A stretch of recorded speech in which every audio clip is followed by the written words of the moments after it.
예배 자리에 나온 여러분 환영하고 축복합니다. 우리 함께 찬양을 쓰면서 주님 사랑하는 마음 입술로 고백하며 한 걸음 더 주님 곁으로 나아가겠습니다. 고단한 인생길 힘겨운 오늘도 예수 내 마음 아시네. 지나간 아픔도 마주할 세상도 예수 내 마음 아시네. 고단한 인생길 힘겨운 오늘도 예수 내 마음 아시네. 지나간 아픔도 마주할 세상도 예수 내 마음 아시네.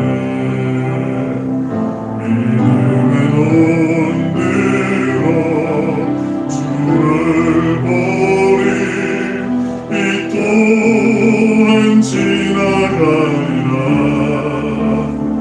주어진 내 삶의 시간 속에 주의 뜻 알게 하소서.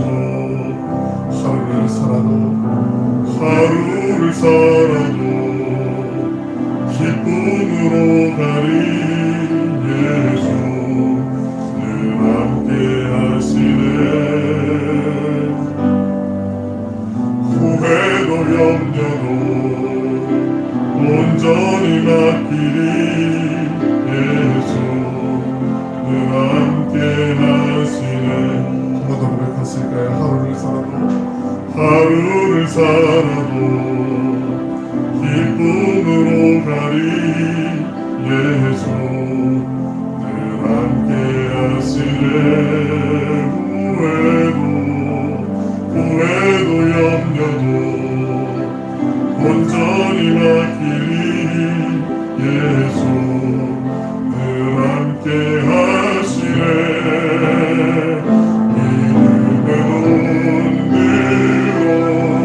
주를 보리 이 또한 지나가리라. 주어진 내 삶의 시간 속에 주의 뜻 알게 하. 우리 더 큰 목소리로 믿음의 논지로 주를 보리 이 또한 지나가리라. 주어진 내 삶의 시간 속에 주의 뜻 알게 하소서. 믿음의 눈으로 주를 보리 이 또한 지나가리라. 주어진 내 삶의 시간 속에 주의 뜻 알게 하소서. 화려하지 않아도 정결하게 사는 삶. 가진 것이 적어도 감사하며 사는 삶. 내게 주신 작은이 나눠주며 사는 삶. 이것이 나의 삶의 행복이라오. 화려하지 않아도 정결하게 사는 삶. 가진 것이 적어도 감사하며 사는 삶. 내게 주신 작은이 나눠주며 사는 삶. 이것이 나의 삶의 행복이라오. 이것이 행복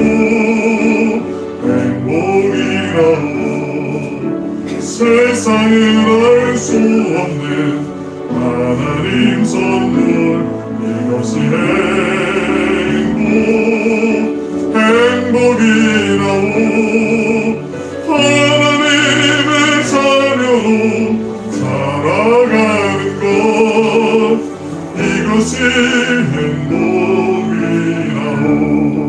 눈물 날릴 많지만 기도할 수 있는 것, 억울한 일 많으나 주를 위해 참는 것, 비록 짧은 작은 삶 주 뜻대로 사는 것, 이것이 나의 삶의 행복이라오. 눈물 날릴 많지만 기도할 수 있는 것, 억울한 일 많으나 주를 위해 참는 것, 비록 짧은 작은 삶 주 뜻대로 사는 것, 이것이 나의 삶의 행복이라오. 이것이 행복이라오. 세상을 알 수 없는 하나님 선물, 이것이 행복이라오. 하나님의 자녀로 살아가는 것, 이것이 행복이라오. 이것이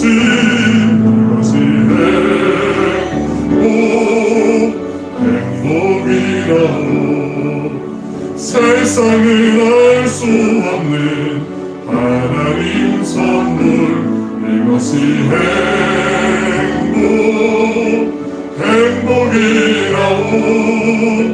하나님의 자녀로 살아가는 것, 이것이 행복이라오.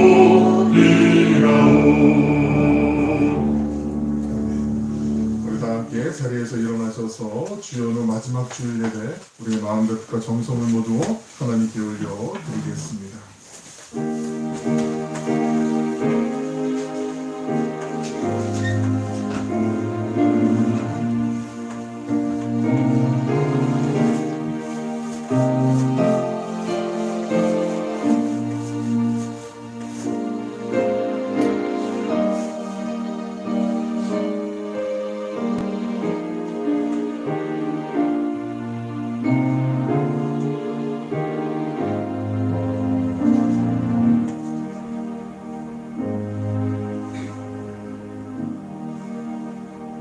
믿음이 없이는 하나님을 기쁘시게 하지 못하나니, 하나님께 나아가는 자는 반드시 그가 계신 것과 또한 그가 자기를 찾는 자들에게 상 주시는 이심을 믿어야 할지니라.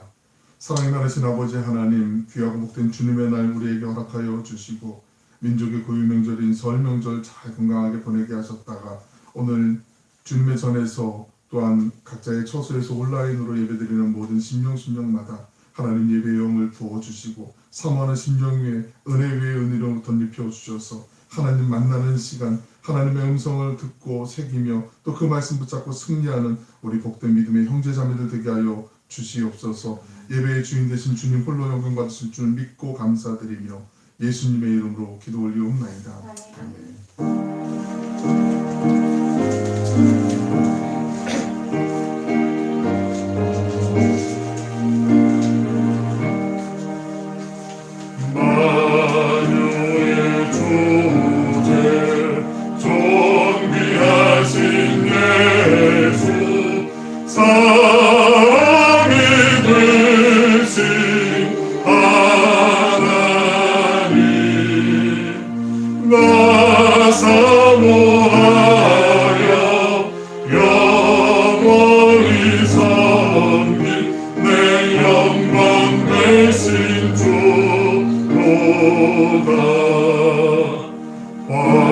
화려한 봉사 우선 앉아 수고 다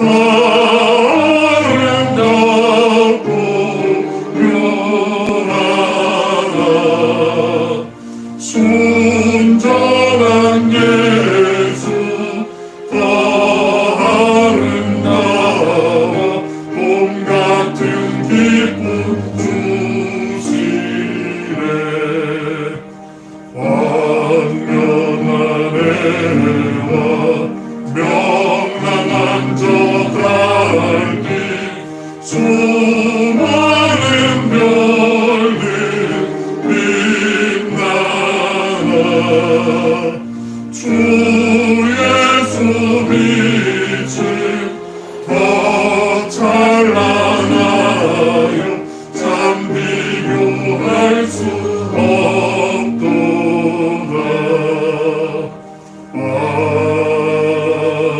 아멘. 함께 주보와 앞에 화면을 참고하셔서 참회의 기도를 드리겠습니다.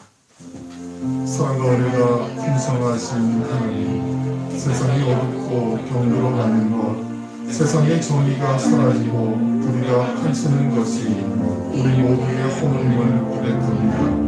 주님께서 우리의 악하고 추한 것들을 품어주시고 큰 사랑으로 용서해 주신 것처럼 우리도 그 사랑의 빚을 타인을 향한 용서와 사랑으로 갚으며 살게 하옵소서. 책임 있는 청지기로 정직하고 성실하게 살게 하옵소서. 예수님의 이름으로 기도드립니다. 성시 26번 시편 50편을 교독하겠습니다. 내 백성들아 들을지어다. 내가 말하리라. 이스라엘아 내가 내게 증언하리라. 나는 하나님 곧 내 하나님이로다. 나는 내 재물 때문에 너를 실망하지 아니하리니 내 문제가 항상 내 앞에 있음이로다. 내가 내 집에서 숫소나 내 우리에서 수렴소를 가져가지 아니하리니 내 삶의 짐승들과 못산의 가축이 다 내 것이며 산의 모든 새들도 내가 하는 것이며 들의 짐승도 내 것이미로다. 내가 가령 주려도 내게 이르지 아니할 것은 세계와 거기에 충만한 것이 내 것이로다. 내가 숫소의 고기를 먹으며 염소의 피를 마시겠느냐. 감사로 하나님께 제사를 드리며 지존하신 이에게 내 소원을 갚으며 환난 날에 나를 부르라. 내가 너를 건지리니 내가 나를 영화롭게 하리로다. 아멘. 사도신경으로 우리 신앙을 고백하겠습니다. 나는 전능하신 아버지 하나님 천지의 창조주를 믿습니다. 나는 그의 유일하신 아들 우리 주 예수 그리스도를 믿습니다.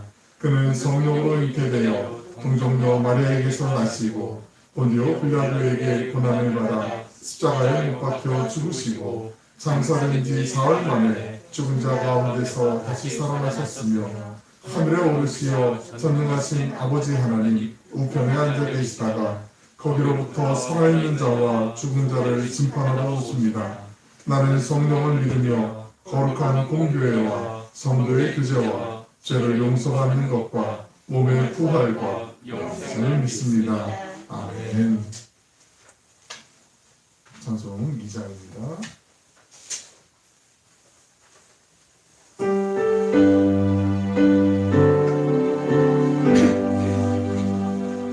찬양 성부 성자 성령 성삼위일체께 영원으로 아기까지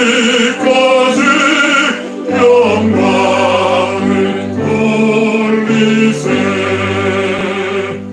영광을 돌리세.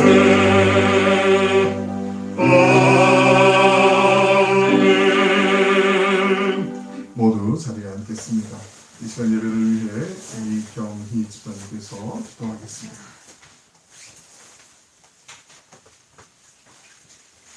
기도하시겠습니다.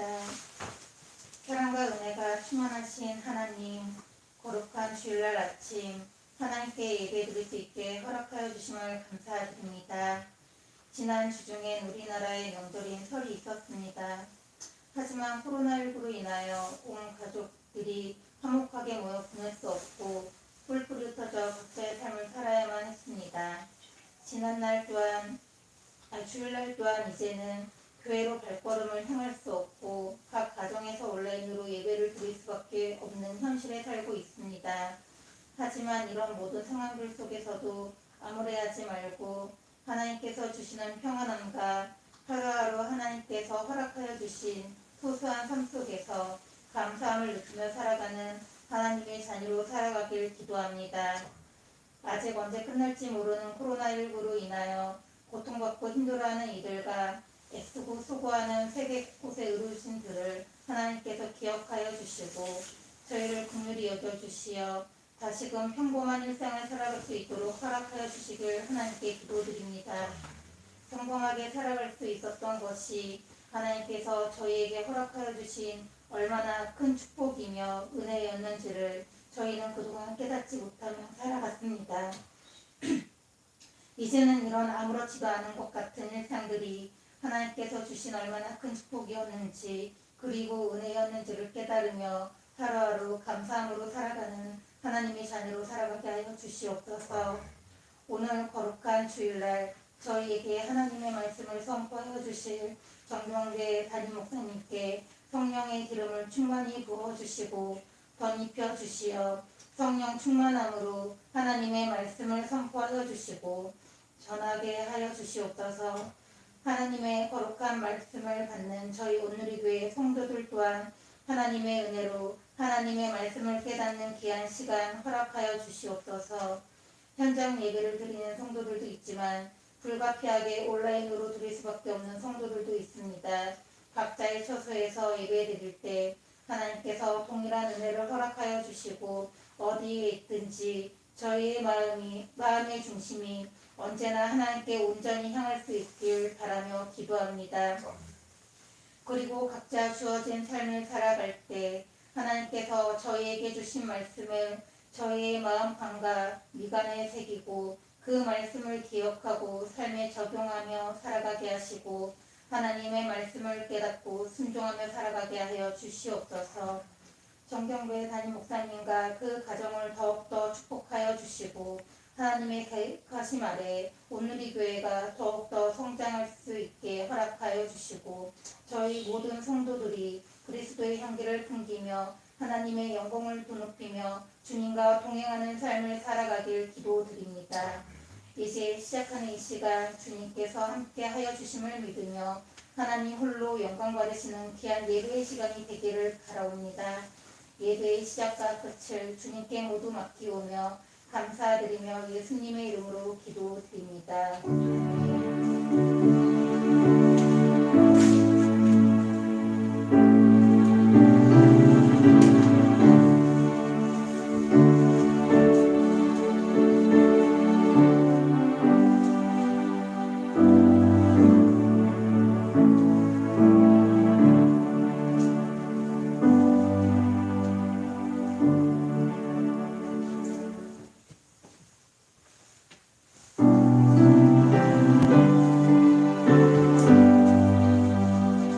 구주를 생각만 해도 이렇게 좋거든.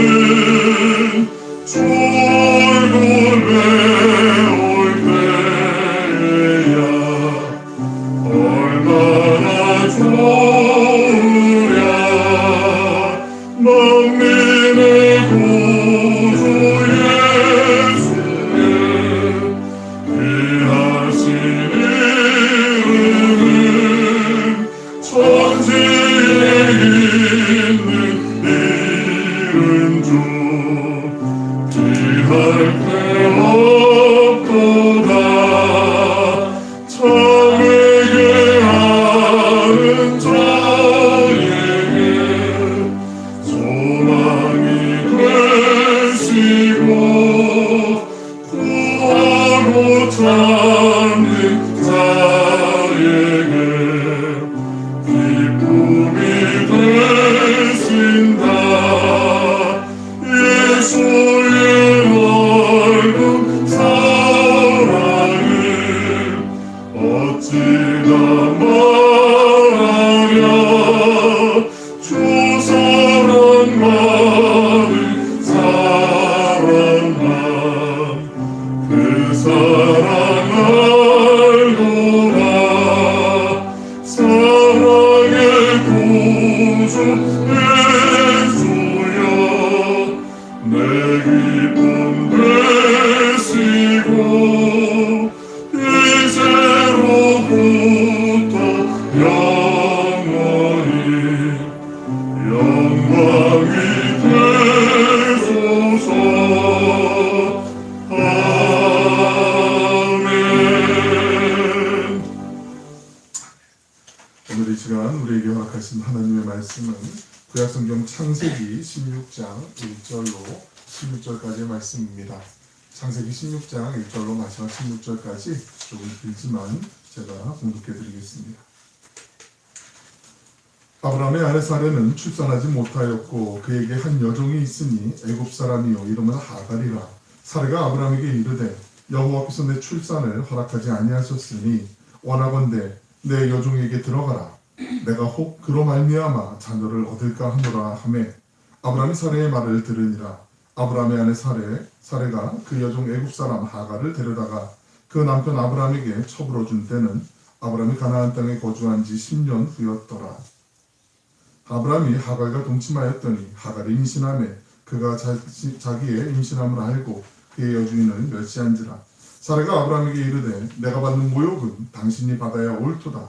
내가 나의 여종을 당신의 품에 두었거늘 그가 자기의 임신함을 알고 나를 멸시하니 당신과 나 사이에 여호와께서 판단하시기를 원하노라.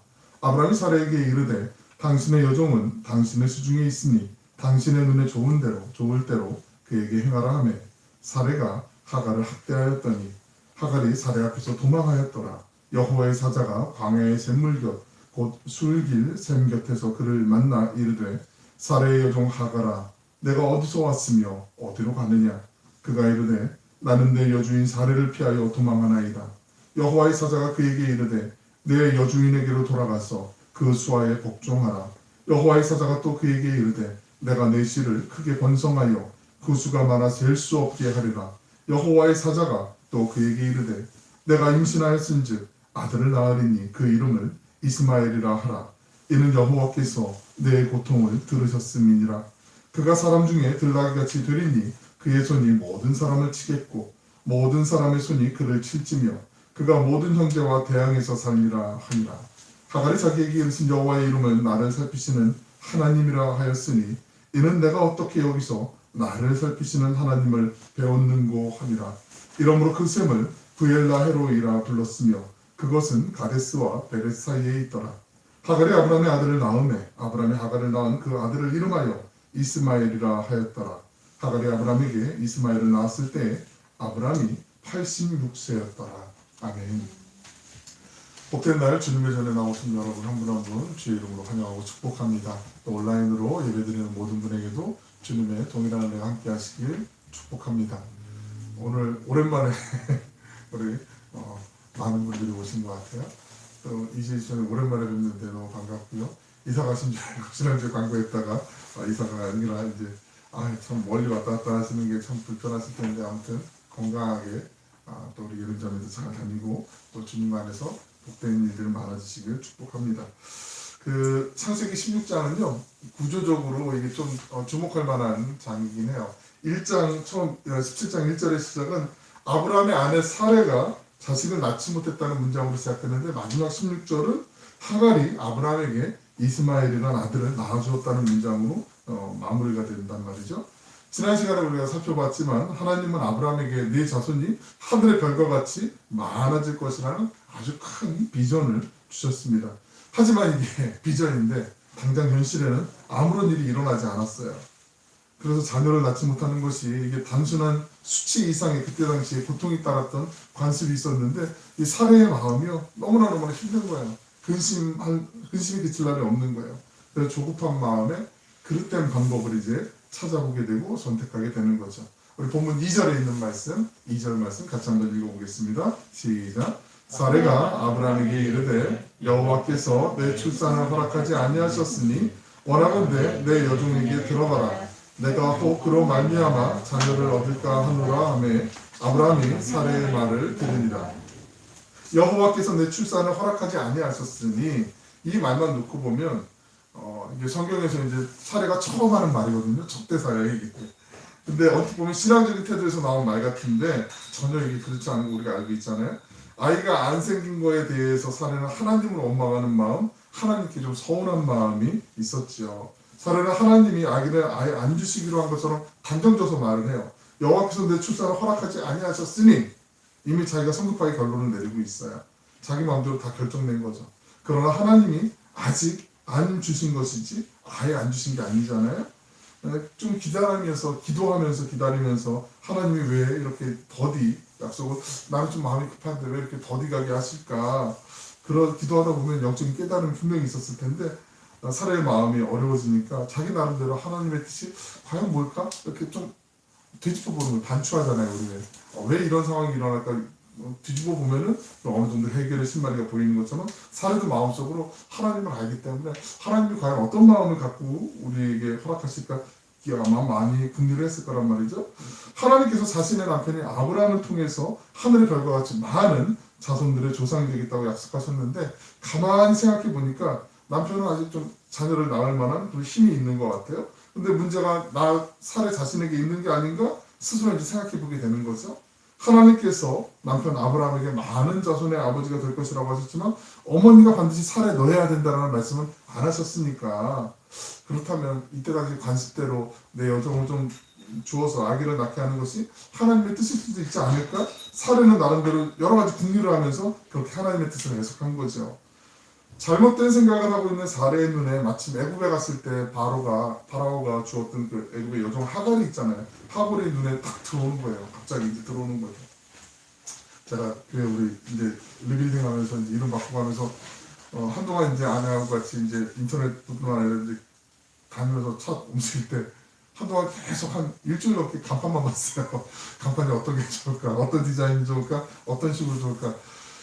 계속 이제 평소에는 별로 관심 없게 봤는데 지나가면서 계속 간판을 눈여겨봤어요. 그러면서 이렇게 지금 이제 예쁘게 간판을 이제 하게 됐는데 아마 이 사례의 마음에서 그랬을 것 같아요. 아들을 좀 별과 같이 많은 자손을 주신다고 했으니까 하나님 주실 때 방법이 뭐지? 계속 그것만 궁리를 하는 거예요. 근데 딱 하갈이 보이는 거예요. 내 몸종인데 애기도 잘 날 것 같고 하나님이 이 종을 통해서 우리 문화가 그러니까 이건 뭐 좋은 방법 아닐까? 그렇게 생각을 하는 거죠. 하나님에 대한 잘못된 생각을 갖고 주변을 둘러보게 되면 사람이요 이제 이용 대상으로 이제 보이게 되는 거예요. 하갈을 자신을 돕는 충직한 종이 아니라 자식을 낳아주시는 어떤 수단처럼 이렇게 보이게 되는 거죠. 하나님을 믿지 않는 믿음, 그 불신은 하갈을 보게 해요. 하갈이라는 사람도 있지만 내가 갖고 있는 인간적인 자원을 대표하는 것이기도 해요. 대명사처럼 쓰이기도 해요. 아브라함도 사례의 제안을 받고 나서 바로 응해요. 이게 정상적이지 않은 판단이란 말이죠. 아마 아브라함 마음도 초조했을 거예요. 자식을 주신다고 그랬는데 10년이나 기다렸는데 왜 이렇게 안 주실까? 그런 마음이 있었잖아요. 분명히 또 주신다고 비전까지 주셨는데 아브라함도 좀 마음이 조마조마했을 것 같아요. 우리 사람이 그렇거든요. 보여지지 않으면 조급해지게 돼 있어요. 그러니까 보이지 않는 걸 믿는 게 믿음이에요. 보이는 걸 믿는 건 과학이잖아요. 그죠? 보이지 않는 걸 믿는 거, 기다리는 게 중요한데 사실 사례도 나쁜 마음으로 이 동기가 나쁜 건 아니었어요. 근데 목표는 좋았는데 아브라함 사이에서 태어난 자손들이 하늘의 별과 같이 많아질 것이라는 그 하나님의 약속을 아마 수도 없이 들으면서 생각하고 있었는데 현실에서 너무 이게 오래 안 이루어지니까 수상 방법을 이제 가리지 않고 좀 어떻게든 해봐야겠다라고 이렇게 적극적으로 이제 나선 거예요. 하지만 하나님의 비전은 하나님의 방법은 하나님의 타이밍, 그분의 때에 이루어지게 돼 있잖아요. 성급히 우리 사람의 인간적인 방법으로 이루려다가 더 큰 문제, 시험거리를 만드는 거 우리는 경험을 통해서도 알고 있고 많이 알고 있잖아요. 세상의 기준으로 봤을 때 사례의 그 방법은 문제가 아무것도 없었어요.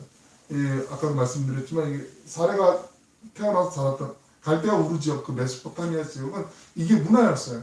만약에 부인이 그 아이를 못 낳으면 이 결혼이 완전하지 않은 결혼으로 사람들이 여겼어요. 아이를 낳아야만 이 결혼이 가정이 꾸려져야만 완전한 결혼이라고 생각을 했어요. 그래서 그게 안 되면 자기가 데리고 있던 종이나 아니면 몸종이나 이런 사람들이 있으면 대신 이렇게 아이를 낳으면 그 아이는 자기의 자녀가 되는 거예요. 그래서 가정이 이루어진다라고 여겼던 관습이 있었어요. 그러니까 사례는 당연한 그런 문화 속에 자랐기 때문에 이게 당연하다고 봤었어요. 하지만 세상 사람들이 모두 괜찮다고 해도 그 시대의 법과 문화와 가치관이 괜찮다고 해도 하나님의 사람들이 함부로 취해서는 안 되는 하나님의 길이, 하나님의 법이 있어요. 세상에 살지만 우리 하늘에 속한 사람들 아니겠어요? 하늘나라의 시민들 아니겠어요? 하나님의 마음에 하나님의 법에 따라서 움직여야 되지요. 하나님의 응답의 시간을 늦춰주시는 것은 하나님의 섭리, 뜻이 있기 때문 아니겠습니까? 왜 아브라함과 사례가 이런 결정을 했을까? 말씀드렸지만 계속 기다리는 게 너무 힘들었어요. 아마 입장 바꿔놓고 생각하면 우리 중에 누구도 힘들지 않았을 사람이 없었을 거예요. 하지만 그럼에도 불구하고 하나님이 보여주신 게 있고 확실하게 주신 사인이 있기 때문에 조금 더 참았으면 하는 결과론적인 말씀이지만 그런 마음이 들 때가 있잖아요. 하나님이 이렇게 기다리게 하신 거는요. 우리 인간적인 노력이 다 내려졌을 때, 다 없어졌을 때 하나님이 역사하시는 것을 바라보고 그 속에서 하나님께 온전히 영광 돌릴 수 있도록 하나님이 우리의 힘을 빼시는 거예요. 우리의 모든 수단과 방법을 동원해도 그 모든 것이 안 된다고 느껴졌을 때, 자포자기했을 때, 마치 엘리야가 갈멜산에서 850대 1의 전쟁 그 대결을 했을 때 바알의 선지자 450명과 아세라의 선지자 400명 저 850대 1의 전투를 했을 때 그때도 역시 마찬가지였잖아요. 사람의 힘으로 인위적인 어떤 조작이 필요하지 않게 물을 12동이나 그 다 재단이 흥건하게 다 붓고 난 다음에 이건 도저히 인위적으로 조작이 안 되는구나. 그때 하나님께 기도하면서 불을 내리게 했던 것처럼 우리의 모든 인위적인 조작이 안 됐을 때 하나님이 역사하시는 것을 볼 수 있도록 하나님이 그때를 만들고 계셨다는 거죠. 근데 그게 기다림이 너무나 힘들었어요. 그렇기 때문에 이런 일이 벌어지게 된 거죠. 우리가 살다 보면 비교 안 하면서 사는 게 좋은데 비교 다 하잖아요. 그죠? 비교하면서 사는 게 이게 상처가 되는 것도 알면서도 비교를 해요. 그러니까 이게 참 어려운데 아마 사례의 마음에는 늘 언제나 지나가는 애기들만 봐도 마음속에 그런 저 집은 뭐가 이렇게 얼마나 좋을까 막 이런 일들이 많이 생겼을 거란 말이죠. 그런 마음 속에서 하나님이 사례의 마음을 헤아리긴 했지만 그럼에도 불구하고 상황이 힘들고 불가능해 보이고 이게 이루어지지 않을 것 같다라고 생각해도 단정하고 모든 것이 끝났다고 말하면 안 되는 거죠. 지금은 좀 캄캄한 밤을 지나가고 있는 것 같지만 새벽에 와요. 반드시 와요. 하나님의 때가 있어요. 하나님께 기도하고 매달리면 돼요. 그러면 하나님의 눈으로 상황을 볼 수가 있고요. 새로운 길이 보이게 되고요. 그때 하나님의 역사하심을 내가 체험할 수 있게 되는 거죠. 우리 4절에 있는 말씀 한번 같이 읽어보겠습니다. 4절입니다. 시작. 아브라함이 하갈과 동침하였더니 하갈이 임신하매 그가 자기의 임신함을 알고 그의 여주인을 멸시한지라. 믿음의 사람이 상황을 어렵게 성급하게 해결하기 위해서 인간적인 방법을 쓰면 더 큰 문제에 만나게 되잖아요. 기근을 피해서 성급하게 이제 애굽에 도망갔던 아브라함이 전혀 다른 새로운 문제를 만났던 것처럼 고통을 겪었던 것처럼 이번에도 성급하게 하갈과 동침하고 임신하고 난 다음에 전혀 예상하지 못했던 새로운 문제를 접하게 돼요. 전혀 문제가 없었던 것 같았던 여종 하갈과 주인 사레의 관계가 순식간에 완전히 어긋나 버리게 되는 거죠. 하갈이 그토록 공경해오던 여주인 사레를 멸시하기 시작해요. 사람은요 힘이 생길수록 그 영혼이 병들기가 쉬워요. 감정에 빠질 수가 있어요. 유혹이 많아지죠. 당시 사회의 불임은 치욕이었고 많은 자녀를 얻는 것이 하나님의 복으로 간주되었잖아요. 아기가 안 생겼던 집안에서 순식간에 10년 동안 아기가 없었는데 아기 울음소리가 이제 응애하고 이제 나오게 될 걸 기대하면서 이제 아기가 잉태했다는 임신했다는 소식을 듣게 되니까 하갈의 이제 마음이 이제 교만해지고 우쭐해지고 기고만장해지기도 했어요. 근데 종인 자신의 신분을 생각하지 못하고 여주인을 좀 하찮은 존재로 무시하게 된 거죠. 사람의 태도가 달라지면 말과 행동에서 확 드러나기 마련이죠. 이게 사례가 의도한 결과가 아니었어요. 단순히 그냥 자손을 낳을 수단으로 생각했던 하갈이었는데 이제는 안방마님 자리에 들어앉으려고 했던 거죠. 마지막 하반절에 멸시한지라 이 단어를 좀 주목할 필요가 있는데 이게 히브리어로 칼랄이라고 발음하는데 이게 사례가 주인이 아니라 마치 하갈 자신이 주인인 것처럼 행동하고 있음을 암시하는 단어가 이 멸시한지라로 번역된 칼랄이라는 단어예요. 내가 주인이야 막 이런 마음의 의도함을 갖고 이렇게 쓰는 단어라는 거죠. 사례도 자존심 있는 여자잖아요. 여종에게 이런 취급받고 가만히 있겠어요? 분하고 원통하고 이제 속이 막 뒤집히는 거죠. 우리 함께 5절에 있는 말씀 같이 한번 읽어보겠습니다. 5절입니다. 시작. 사례가 아브라함에게 이르되 내가 받는 모욕은 당신이 받아야 옳도다. 내가 나의 여종을 당신의 품에 두었거늘 그가 자기의 역신함을 안고 나를 멸시하니 당신과 나 사이에 여호와께서 판단하시기를 원하노라. 아멘. 들어오세요. 여기 안으로 들어오세요. 안으로 들어오세요. 이제 같이. 오랜 시간 동안 굳은 신뢰와 그 희생으로 서로를 아끼던 부부 사이에 한 번도 그 안쪽에 입구에 보시면 신뢰가 있습니다. 거기 보시고요. 좀 안내해 주실 수 있나요? 안내해 주시면 좋겠어요. 오랜 시간 동안 굳은 신뢰 관계를 서로 희생하면서 아끼던 부부 사이에서 한 번도 남편을 거슬려서 사례가 뭐라고 얘기한 적이 없어요. 근데 이제 원망과 독소리 이제 막 이제 퍼붓기 시작하는 거죠. 다시 말씀드리면 이거 다 네 책임이야! 그래서 막 얘기하는 거예요. 사실 우리가 잘 알지만 이 원인 제공은 사례 자신에게 있었잖아요. 하갈과 동침하라고 한 것이 자신의 아이디어였음에도 불구하고 막상 임신한 그 하갈이 자신을 멸시하자 남편에게 이제 화풀이를 하기 시작하는 거죠. 그건 자신도 인정하고 있어요. 내가 나의 여종을 당신의 품에 두었거늘 이라고 얘기하고 있어요. 여기까지 괜찮았어요.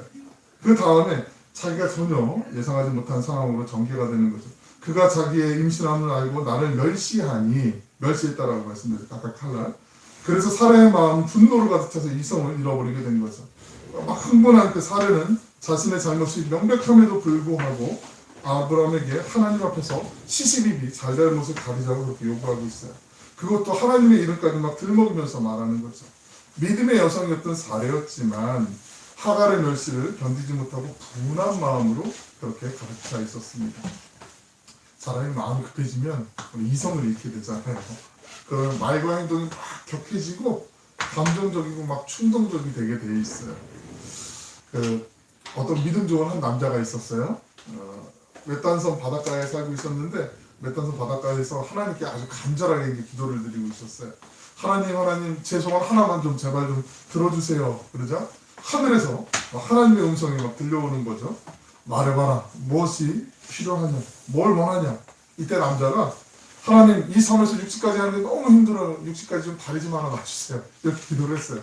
근데 하나님이 너의 믿음이나 살아가는 모습 보니까 충분히 그 기도에 응답해도 되겠다. 그런데 얘야 육지까지 다리를 놓으려면 바닥까지 교각을 나와야 되고 그러려면 많은 철근과 시멘트도 들어가야 되고 재료들이 많이 필요한데 그거보다 너가 정말 살면서 정말 간절하게 소망하는 딱 하나 간절한 소원 필요한 거 있으면 그걸 좀 말하면 어떻겠니? 그렇게 이제 하나님이 말씀을 하셨어요. 남자가 곰곰이 생각해 보니까 그럼 제가 여자들을 잘 이해할 수 있도록 하나님 좀 도와주세요. 여자가 틀어져서 말 안 하고 있을 때 속으로 무슨 생각을 하고 있는지 왜 툭 하면 우는지 마음 쓰지 말라고 할 때 그 말의 참된 뜻이 뭔지 어떻게 하면 여자들을 행복하게 해줄 수 있는지 하나님 좀 알고 싶어요 라고 이렇게 하나님께 소원을 말했어요. 그러자 하나님께서 말씀하시죠. 얘야 육지까지 가는 다리를 4차선으로 놔줄까 8차선으로 놔줄까 이렇게 말씀을 하세요. 이게 이렇게 이런 반응이 나올 줄 저는 예상을 안 했는데 아내의 항의에 놀란 아브라함은 황급히 그녀에게 모든 일을 처리할 수 있도록 전권을 다 줘버리죠. 본문 6절에 있는 말씀 같이 한번 읽어보겠습니다. 6절 말씀입니다. 시작. 아브라함이 사레에게 이르되 당신의 여종은 당신의 수중에 있으니 당신의 눈에 좋을 대로 그에게 행하라 하며 사레가 하갈을 학대하였더니 하갈이 사레 앞에서 도망하였도다. 가부장제도가 절대적이었던 이 시대에 집안에 누구를 징계하려면 먼저 가장의 허락이 있어야 됐죠. 그런데 아브라함은 6절이 짧은 말 속에 잘 보시면 당신이라는 단어를 3번이나 써요. 3번이나. 이게 의미가 있어요. 의도가 있어요. 당신의 여종, 당신의 수중에 있으니 당신의 눈에 좋을 때로는 이 골치 아픈 상황에 나는 어떤 관여도 하고 싶지 않다. 아브라함의 속마음이 여기 담겨져 있는 거예요. 전권을 받은 사례가 이제 마음으로 하갈에게 본때를 보여주고 이제 하갈은 견디다 못해서 도망치게 되잖아요. 여기서 우리는 자신이 당연히 행사해야 될 영적 리더십의 권위를 포기하는 그 비겁한 아브라함의 모습을 보게 되죠. 처음 하갈과 동침하라는 제안부터 가정의 영적 지도자로서 좀 단호히 거절했으면 좋았을 텐데 그러지 못했어요. 첫 단추를 잘못 끼니까 두 번째, 세 번째 단추도 계속 잘못 끼워 나가는 거 아니겠어요? 하갈과 사레의 갈등이 불거져 나올 때도 그러지 말고 좀 와봐, 기도하자 우리 그러면서 좀 같이 끌고 갔으면 괜찮았을 텐데 일방적으로 사레의 손을 들어줘요. 그러니까 임신한 하갈을 학대하고 방치해버린 거죠. 가정의 영적 리더십이 정말 아주 무너지는 직무유기의 현장이에요. 우리가 살면서 위임할 수 있는 것도 있지만 그렇지 않은 거 있어요. 절대로 이거는 위임해서는 안 되는 일이 있어요. 근데 지금 이 상황이 그런 일이잖아요.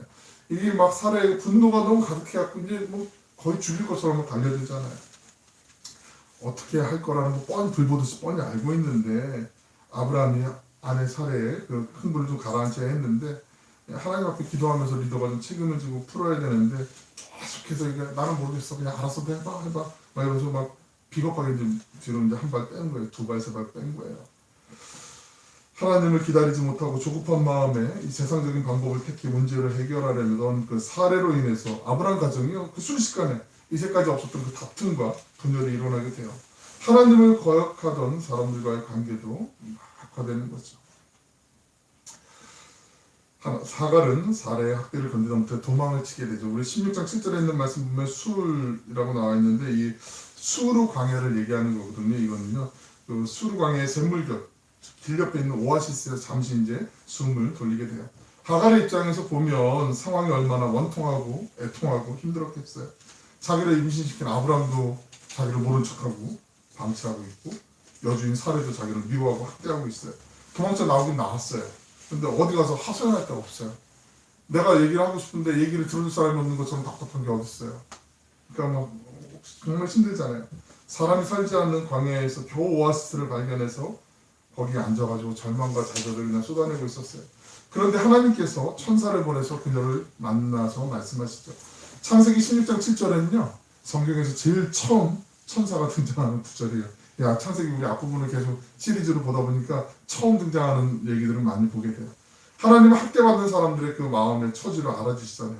우리가 상처를 받고 고통으로 신음하면서 현실로부터 좀 달아나고 싶을 때 하나님 누구보다 더 잘 알고 계세요. 요한복음 14장 18절에 보시면 우리를 고아와 같이 내버려두지 않겠다고 하나님 말씀하시잖아요. 하나님이 약한 자 편에 서주신 줄로 믿습니다. 그러므로 어려운 때일수록 우리는 더욱더 하나님의 음성에 귀를 기울여야 하죠. 우리 함께 8절에 있는 말씀 같이 읽어보겠습니다. 시작. 이르되 사레의 여종 하갈아 내가 어디서 왔으며 어디로 가느냐. 그가 이르되 나는 내 여주인 사레를 피하여 도망하나이다. 하나님은 하갈이 누구인지를 정확히 알고 계세요. 사레의 여종 하갈아라고 말씀하신 것은 하갈이 임신해서 잠시 교만해져서 내 신분을 막 망각하고 아까 칼날을 말씀드렸잖아요. 주인을 무시함으로써 이런 일이 벌어졌기 때문에 하나님은 하갈이 자신이 누구인지를 다시금 깨닫고 문제를 다시 거기서부터 풀어가길 원하셨어요. 그리고 나서 내가 어디서 왔으며 어디로 가느냐라고 물어보고 계세요. 하나님이 몰라서 물어보시는 거 아니잖아요. 아담과 하와가 선악과를 먹고 숨었을 때 하나님이 아담아 내가 어디 있느냐라고 물어보셨을 때 하나님이 아담이 어디 있는지 몰라서 물어본 거 아니잖아요. 같은 맥락이라는 거죠. 하갈이 어디서 왔고 어디로 가는지 하나님은 누구보다 잘 알고 있어요. 하갈 자신에게 스스로의 인생을 되돌아보게 하신 하나님의 마음이 거기 담겨 있는 거죠. 하갈은 막상 어디로 가야 될지는 몰랐어요. 가만두면 세상에서 희생당할 게 뻔해요. 그릇된 과거를 살아왔기 때문에 그릇된 미래로 가고 있는 우리에게 하나님은 네가 어디서 왔으며 어디로 가느냐라고 물어보고 계세요. 그러시면서 너는 내 품으로 돌아와야 된다라고 말씀하세요. 우리를 하나님 아버지의 품으로 하나님이 우리를 불러주시는 거예요. 사정이 어찌되었든 하나님을 떠난 탈출은 갈수록 고통이잖아요. 한시라도 빨리 아버지 품으로 돌아와야 되죠. 하반절에 그가 이르시되 나는 내 여주인 사레를 피하여 도망하나이다. 이걸 보면 하갈은 이제 비로소 자신의 위치를 깨닫게 되고 사레를 자신의 주인으로 인정하게 돼요. 시련과 아픔이 잠시 오만해져서 망각했던 그 자신의 위치를 깨닫게 하는 도구가 될 수도 있다는 거죠. 사레가 학대해서 도망쳤다고는 하지만 하갈도 아이가 생겼다고 잠시나마 주인을 멸시했던 그 죄를 지었잖아요. 우리가 죄를 지었을 때 대부분의 경우 남에게 책임 전가하는 경우들이 많아요. 누가 때문에 안 됐고 상황이 이래서 안 됐고 내가 부모만 잘 만났으면 내가 성격만 좋았으면 이렇게 다 합리화시키려고 하는 일들이 많이 있어요. 사람들이요 무언가로부터 도망치려고 하는 마음을 많이 갖고 있어요. 하갈처럼 자신을 힘들게 하는 사람으로부터 도망치거나 현실로부터 막 달아나고 싶은 그래서 막 저는 자연인이라는 프로가 별로 그렇게 유익한 프로는 아니라고 재밌어서 보는긴 하는데 대부분 보면은 병 걸려서 혼자 계신 분도 있지만 그렇지 않고 여러 가지 사정에 막 겹치고 섞여서 막 이렇게 도망치듯이 이렇게 혼자서 떨어져 계시는 분들이 있는데 하나님은 우리 사람을 혼자서 살게 만들지 않으셨거든요. 같이 더불어 함께 이웃도 있고 동료도 있고 지인들도 있고 함께 어우러져 살게 만들어 주셨단 말이죠. 하나님 안에 계시면 그 방법이 하나님을 통해서 날마다 흘러올 줄로 믿습니다. 하갈처럼 도망치면서 살아가는데 문제는 도망을 쳤는데 어디로 가야 할지 모른다는 거죠. 태어났으니까 살긴 사는데 무엇을 위해 어디로 가야 되는지 모르고 살아요. 그래서 우리 인생은 나그네의 인생이에요. 최희준 씨의 하수생이라는 노래 있잖아요. 이게 성경을 참고해서 나온 노래니까요. 함께 9절에 있는 말씀 같이 한번 읽어보겠습니다. 시작. 여호와의 사자가 그에게 이르되 내 여주인에게로 돌아가서 그 수하에 복종하라. 하나님의 사람은 현실이 어렵고 힘들다고 해서 함부로 도망치면 안 되잖아요. 하나님은 하갈에게 내 여주인에게로 돌아가라라고 말씀하세요. 그녀는 순간 막 귀를 의심했을 거예요. 그 끔찍한 데를 다시 돌아가라고? 하나님 지금 이거 제정신으로 말씀하시는 거 맞아요? 새로운 도피처를 주실 줄 알았는데 내 마음을 아신다면서요. 나를 보호해 주신다면서 하면서 하나님 도와줄 것처럼 막 천사를 통해서 말씀을 주셨는데 와봐 이제 끝났어 막 그러면서 사례 학다리가 기다리고 있는 학대가 있을 거 뻔히 예상이 되고 있는 그 집으로 돌아가라고 그렇게 말씀하세요. 하지만 하나님은 그 현실을 도피하지 말라고 말씀하세요. 오히려 그 속에 배답이 있다라고 말씀하세요. 우리가 쓰러진 곳에서 하나님 반드시 다시 이렇게 세워주시는 분이시잖아요. 사례에게 돌아가는 정도가 아니라 그 권위에 복종하라고 말씀하세요. 현실을 직면하되 악으로 깡으로 도끼로 버티는 게 아니라 하나님의 방법대로 새롭게 그 현실을 적응해 보라라고 말씀하세요. 사례의 종으로 있으면서도 속으로는 그 권위를 무시하고 살았는데 이제는 순종하면서 살라고 말씀하시는 거예요. 하나님은 뜻이 있으셔서 우리 위에 권위를 세워주시잖아요. 하갈 위에 사례를 세우신 것도 하나님이셨어요. 사례가 잘못하면 하나님이 다루셔요. 하갈이 함부로 사례의 권위를 무시해서는 안 됐었어요. 이제 돌아가서는 새로운 마음가짐으로 하나님의 권위 제대로 순종하면서 살라고 말씀하는 거예요. 이게 현실적으로 받아들이기 어려워요. 힘들어요. 하지만 하나님이 다 이루어 주실 거란 말이죠. 그렇게 하면 하나님께서 더 이상 도망갈 필요가 없는 현실을 주시고 새로운 복도 예비해 주셨다라는 거죠. 11절에 있는 말씀 같이 한번 읽어보겠습니다. 시작. 여호와의 사자가 또 그에게 이르되 내가 임신하였은즉 아들을 낳으리니 그 이름을 이스마엘이라 하라. 이는 여호와께서 내 고통을 들으셨습니다. 아마 돌아가기 싫었는데 아들이 내 뱃속에 있는 게 확실하고 이름까지 하나님이 지어주셨어요. 그러니까 돌아갈 용기가 아마 하갈에게는 생겼을 거예요. 비록 불신으로 인한 실수로 생긴 아들이었지만 하갈은 자기의 자녀에게도 하나님이 베푸시는 은총이 있었어요. 이스마엘이라는 이름도 하나님이 직접 지어주신 거잖아요. 하나님께서 내 고통을 들으셨다. 이스마엘, 하나님께서 너의 고통을 들으셨다. 참 좋은 이름이잖아요. 하나님은 하갈의 아들에게도 아브라함의 후손과 같은 똑같은 번성하는 복을 허락해 주셨어요. 10절에 있는 말씀 한번 읽어볼까요? 시작. 여호와의 사자가 또 그에게 이르되 내가 내 씨를 크게 번성하여 그 수가 많아 셀 수 없게 하리라. 약속의 자녀가 아니어도 하나님 말씀에 순종하면 하나님 복을 주시는 거예요. 이게 어찌 보면 부스러기 은총 같은데 이게 상당히 큰 하나님의 은혜가 있어요. 12절에 있는 말씀 한번 읽어보겠습니다. 시작. 그가 사람 중에 들나귀같이 되리니 그의 손이 모든 사람을 치겠고 모든 사람의 손이 그를 치시며 그가 모든 형제와 대항해서 살리라 하니라. 이스마엘의 후손들이 오늘 아랍인들이잖아요. 아랍 족속이잖아요. 고집이 세고 왕부하고 끈질기고 아주 드센 성정을 가질 것이라고 끊임없이 이웃과 불화할 것이라고 예언한 말씀이잖아요. 성경의 역사에서부터 근세와 현대사에 이르기까지 이스마엘의 후손인 아랍 민족은 끊임없이 전쟁의 역사를 살아왔잖아요. 지금도 그렇잖아요. 그러나 이스마엘 자손은 투쟁의 역사를 살면서도 번성하는 복을 받게 돼요. 불완전하지만 그래도 대단한 복을 받게 되는 거죠. 이스마엘이 약속의 씨앗이 아닌데도 하나님께서 그에게 복을 주셨어요. 하나님의 사랑은 우리의 실패보다 훨씬 더 커요. 많은 우리 신앙인들이요 가끔은 이런 함정에 빠질 때가 있는 게 뭐냐면 이상한 선민의식을 갖고 있어요. 유태인들이 선민의식이 강하다고 하면서도 자기도 은근히 난 하나님의 사람이기 때문에 이렇게 약간 우월한 마음도 있을 수 있어요. 하나님을 막 나의 하나님으로만 생각하는 편협한 생각을 빠지게 될 때가 있어요.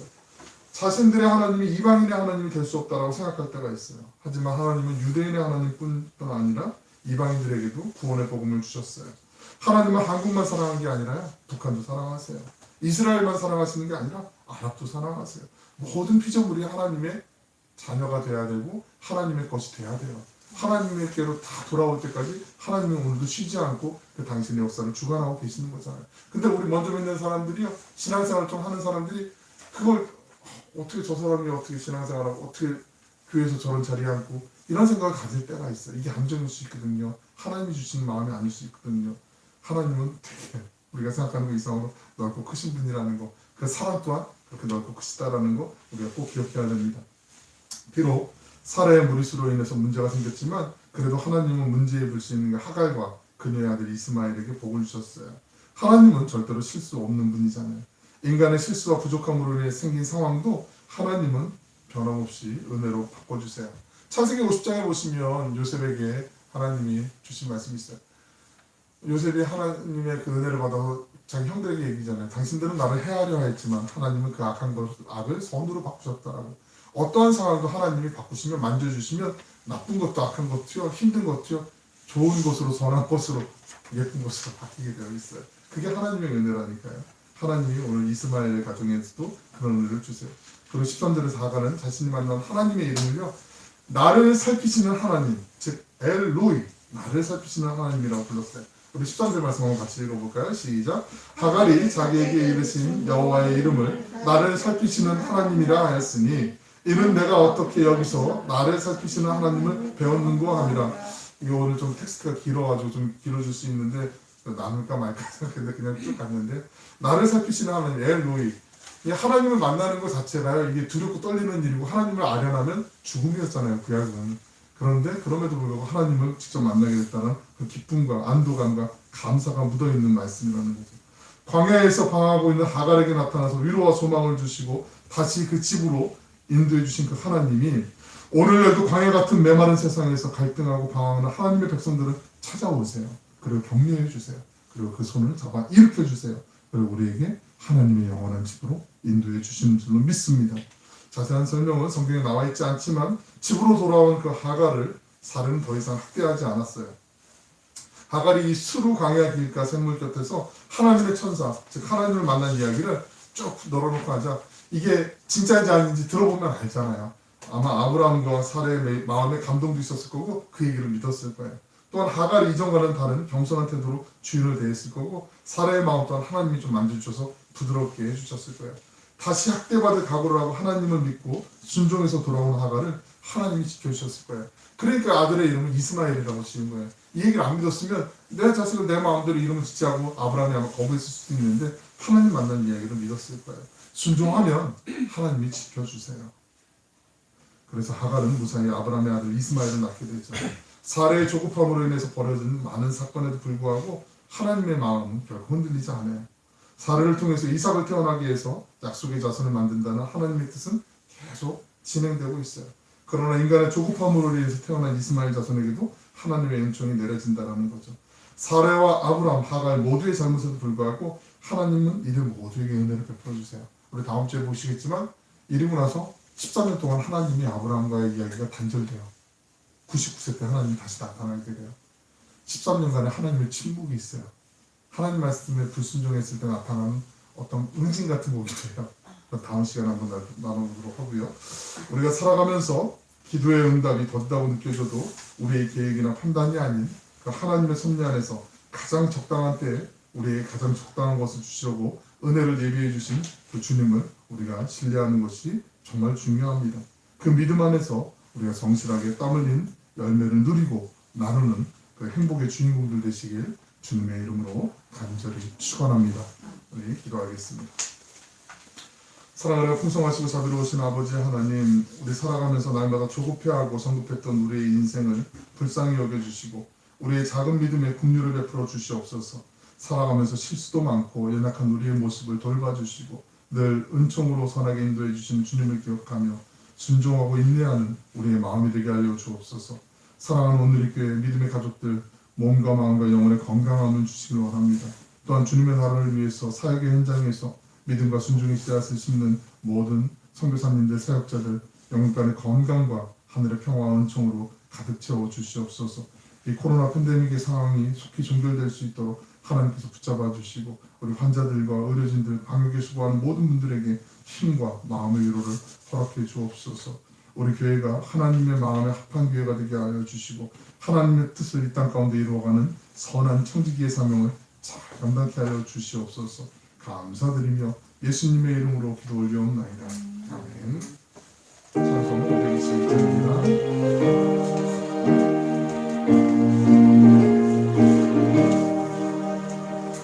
구원으로 인도하는 흠은 참 좋으며 생명으로 인도하는 그 길은 참 어머니 우리 몸에 지워있는 그 더러운 죄짐을 한없이 벗어놓고 힘써서 들어갔습니다.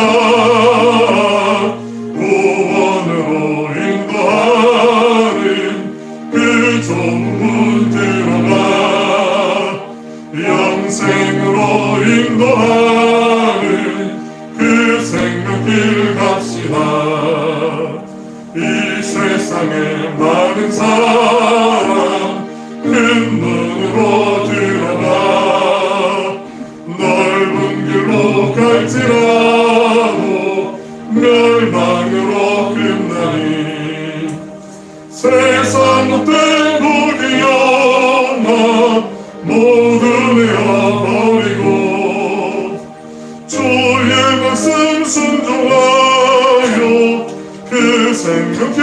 갑시다. 구원으로 인도하는 그 좁은 문 들어가 영생으로 인도하는 그 생명길 갑시다. 구원의 문 열렸으니 주의 공로 힘입어 주저하고 들어가서 생명길로 갑시다.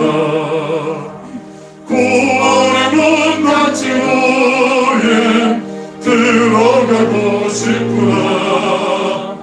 한번 닫힌 구원의 문 또 열려지지 않으리.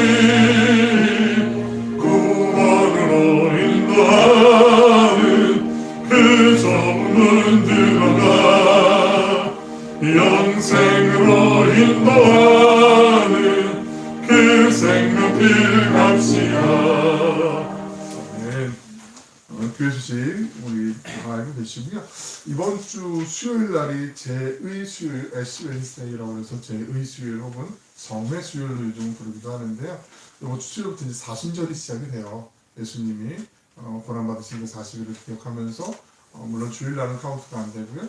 이렇게 해서 우리가 이제 새로운 절기를 준비하게 되는데, 그래서 사순절을 맞아서 지금 이제 기도하면서 날마다 좀 여러분 같이 묵상할 수 있는 것을 지난번 우리 강림절 때 같이 나눴던 것처럼 그렇게 카카오톡으로 좀 나누면서 같이 묵상할 수 있도록 준비하도록 하겠습니다.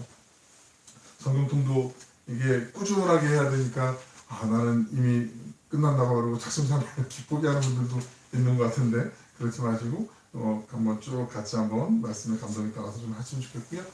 다음 주에도 있고 그 다음 주에도 있지만 동해삼척 지방회가 23일 날 화요일 날 9시 30분에 동해교회에서 있는데 교회마다 이제 목회자 1명 그리고 장로가 있는 분들은 장로 1분 이렇게 해서 최소 인원만 99명까지가 참석할 수 있는 상황이어서 그렇게 지금 최소 인원만 가게 돼 있어요. 그래서 우리 교회 이제 지방의 대표 되시는 우리 집사님들 위임장이 밖에 있으니까 거기다 성함하고 이렇게 사인만 해주시면 그럼 그날 그걸로 출석으로 이제 대신해서 이렇게 모든 행정 처리가 좀 이 어려운 상황에서 잘 진행될 수 있도록 그렇게 협조해 주시면 되겠습니다. 오늘 그리고 동해강리교회 우리 김자 권사님, 김기자 권사님 또 예배 일부 예배 드리고 아마 오신 것 같은데 이렇게 또 응원하러 오셨는데 우리 서로를 위해서 또 주님 안에서 서로 축복하고 환영하는 의미로 박수 한번 하실까요? 서로 반갑습니다. 네, 감사합니다. 우리 함께 자리에서 일어나셔서 찬송 498장 찬양하시고 축도함으로 예배를 마치겠습니다.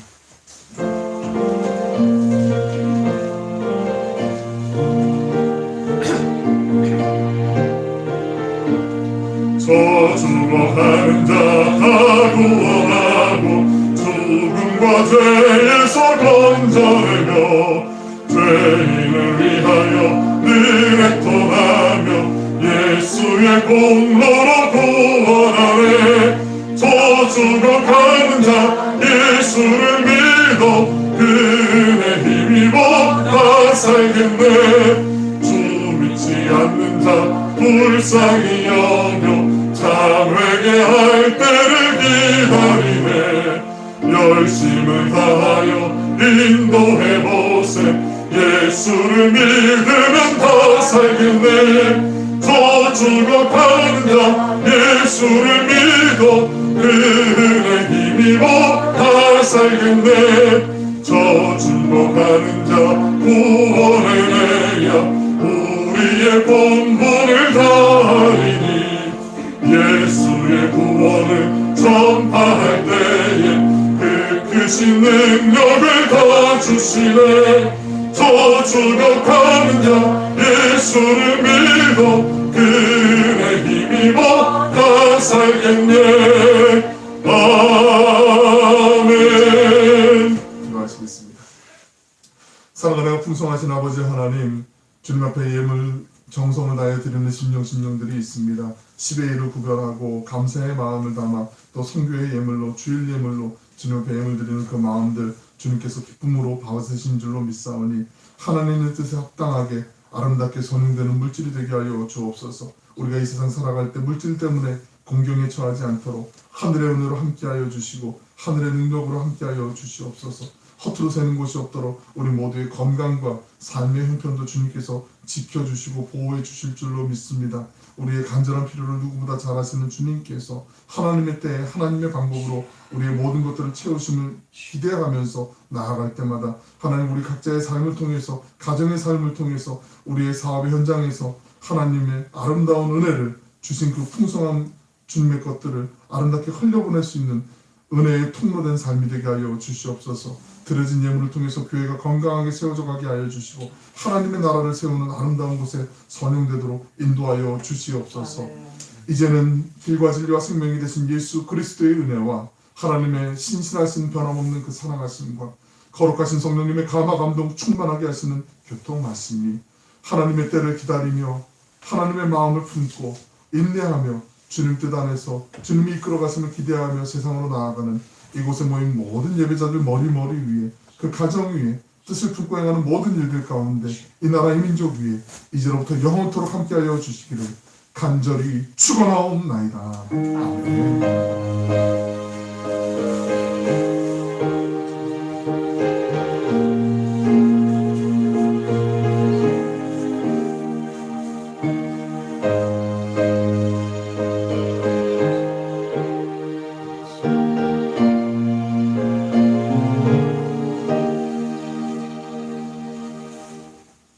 예배를 마쳤습니다. 하나님께 감사와 영광의 박수를 드리고